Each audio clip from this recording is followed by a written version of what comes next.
Hi, I'm still me, Nico. So, I know I said it before. I don't think I was really clear about it because I didn't give myself much time to talk about it. The the Girl They Call Pepsi is the new project I'm working on. When I was about 14, 15 years old, I kind of struck out on my own and I did my own thing from home, and I met probably what would be the most dangerous, ferocious, kind, loving, loyal, crazy, frightening, strong, God, amazing family that I would ever grow to love. And I'm a lucky girl for that. I really am. I know never to take that for granted. That's, I'm grateful for it every day that I wake up because I know it's because of them that I do so. You know. That being said, I tend to meet people in such weird ways, and a lot of the things that have happened in my life have happened in such strange and extraordinary ways that unless you were there, you wouldn't believe it. How I was there, and I still don't believe half of this shit happened because I sit there and like, you were there, and you're trying to figure out the actual physics of the thing. Like, how did that even happen? I saw it happen, but I don't know how it happened because it's not physically fucking possible. You know what I mean? Like, you ever sit there and completely confused, mind boggled by the entire fucking situation? And there's not much that gets my brain going that way. You know what else bugs me? Somehow, being the one who doesn't want to really get involved in anyone else's shit, and not really wanting to get involved in the family's shit, and not really wanting to be responsible in the family, I end up being called when they need someone to be responsible. I end up being called when they need someone who's stable. Totally not me. I end up being the favorite. Both of my fathers chose me as their favorite. Go figure. With the biological father, it was because I was his oldest, his firstborn child. I understand that. He got to know me better than the others, longer than the others, because I was around first. With my other dad, it was because I was his baby girl. I was the youngest. And coming from the background that I did, I was such a people-pleasing person by the time I met my dad, my second dad, that I was that overachiever. Dad told me to do something, I would do that, and a couple of other things to try to, show him that I can take the initiative and do things, Not an ass kisser per se, just like I was bored. And there wasn't very much to do except for read my school books. And I was a speed reader, kind of. And I'd have to read everything 2 or 3 times because I was dyslexic too. But like, I could, whatever. Anyway, reading was a thing that I did almost all of the time. And whenever I wasn't reading, I was cooking, cleaning, and doing laundry and shit. Or babysitting. Or cleaning up someone else's apartment for money, But like, Dad always had this thing when he would come back to me, and it was like, no matter what I did, he showed fucking pride, and it was weird at times. I came home with a fucking B paper, which almost never happens for me, because I was straight A all the way, like, and he took it and he showed everyone anyway, much to my embarrassment. And he was so fucking proud, talking about how I was going to be the next doctor. No pressure, sure, no. Mm-mm. But he was super proud. And he backed my every play. When I went from a pre-med course to pre-law, he was like, oh, fuck being a doctor. You could be the next lawyer. Dad always did that. The whole pride thing shoved that awkward kind of pressure onto me. And because I loved him so much, I wanted to make him proud. And so I did. I'd go full in on all of my courses and then realize I don't want to do that for a living either. So I eventually took English, and Daddy said, great, you're going to be the next Stephen King, but with tits.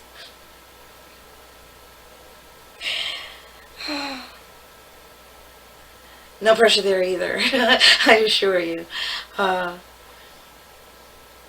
It just always confuses me, because somehow, although I tried, as far as work was concerned, and tried to be the best me I could be, I didn't try to do things for them or to necessarily please them. I was doing things in school, things that I wanted to do, and so long as I did good, I knew that they would be happy. I just didn't expect that I would just be the favorite, the one that they kept holding everyone else to standard with, you know. Why can't you be more like your sister, you know, Pepsi, whatever. Yeah. And Pepsi is a name that has just followed me since high school. I cannot get rid of it, clearly. If you want to know how I got it, you'll have to read the book. It's a long, horrible story about anorexia and my dad's big mouth.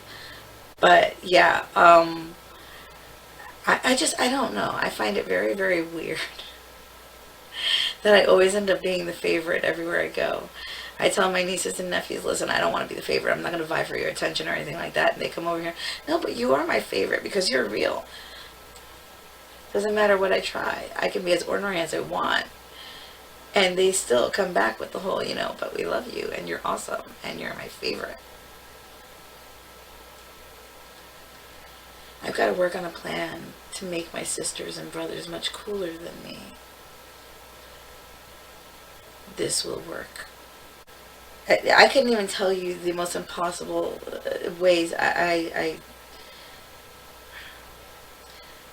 Okay, this one's public, actually. It's on my Facebook, and it's not in, well, it's in the book too, but not quite the way I say it. I posted a Facebook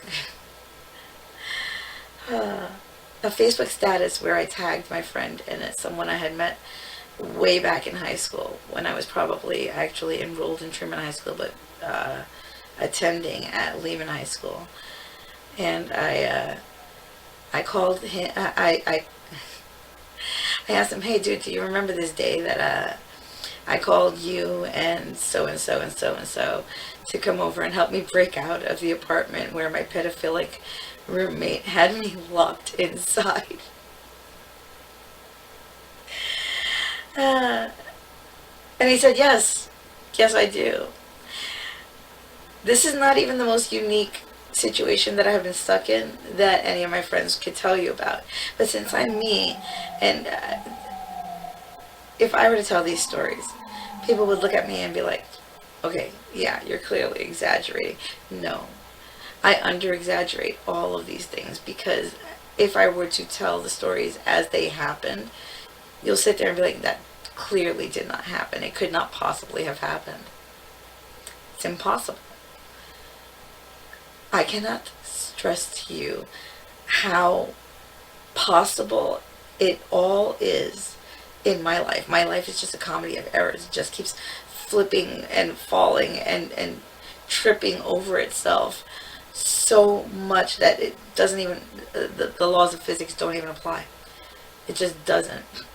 So instead of telling you guys my story, and instead of adding these things to the book after the fact, I am getting in touch with friends of mine, and I'm going to have them sit here, or actually in another here because I'm moving the office around, but I'm going to have them sit here and tell you in their own words how freakishly the terms were under which we met, whatever grand or psychotic adventures we may or may not have had,